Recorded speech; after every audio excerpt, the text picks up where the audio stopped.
Afternoon, Warp here, bringing another World of Warships news. This time here, we're bringing information on changes that are coming. We're having new ribbons and counters also coming to the game, and we're having a whole bunch of changes to ship dynamics. So sit back, relax, and enjoy the show.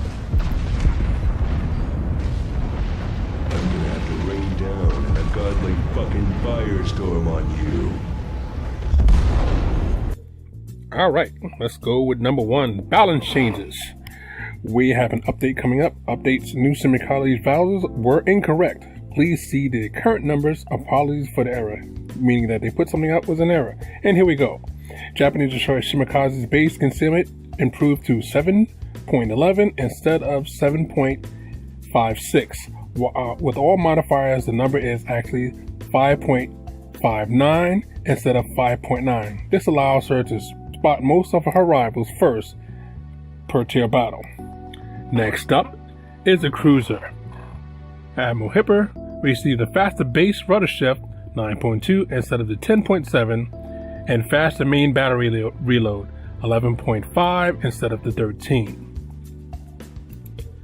Both are true for the B hull and the C hull. Even though the cruiser may unique aspects do not always show the direct effectiveness for her tier, now the ship is better matching for her rivals. Next up is the Prinz Orion, receiving a repair party consumable similar to that of the Atago.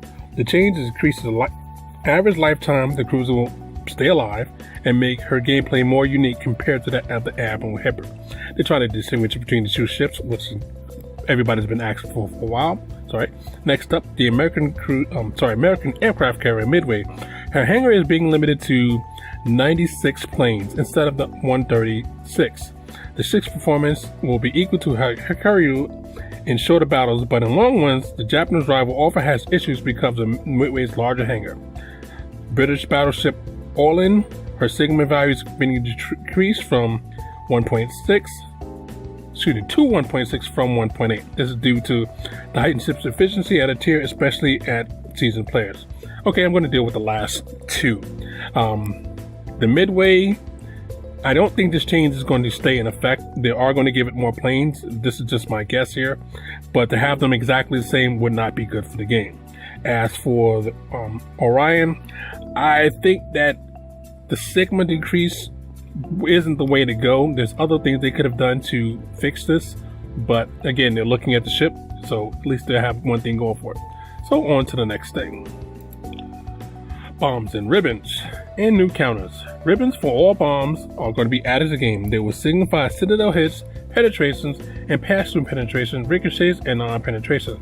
Counters for potential damage all receive block damage and damage due to spotting. Damage done by any ship after a player has spotted them are going to be added to the UI as well. This is coming in on the heels of both Minor Jingles said something about this, and he said something about this after Flying Moose said something about this because he actually quoted him on this. This is something that's much needed for the game, but I really think that it should be more than just the counters on it, because a destroyer has less hit points than a battleship, yet it does all the spotting, does all the danger situation, has the cap and everything else like that, but it's not really getting compensated for it in XP, meaning that basically it's still damage is king. You don't do a lot of damage, you don't get a lot of XP, or you don't get a lot of credits. Okay, and on to the last thing. The American destroyer Monahan, a tier 6 ship, defensive fire consumable is going to be added in a separate slot, similar to that of the Farragut. An alternative Monahan B hull is added with 5 torpedo tube launchers. The Mark 15 Mod 3 launchers module is also available for the new hull. The 3rd and 4th gun turrets will be replaced with both first Mark 2 and Mark 1 quad and double, and AA guns on the platform for the 2nd funnel are being replaced with both first as well. The changes make the ship more unique compared to the Farragut.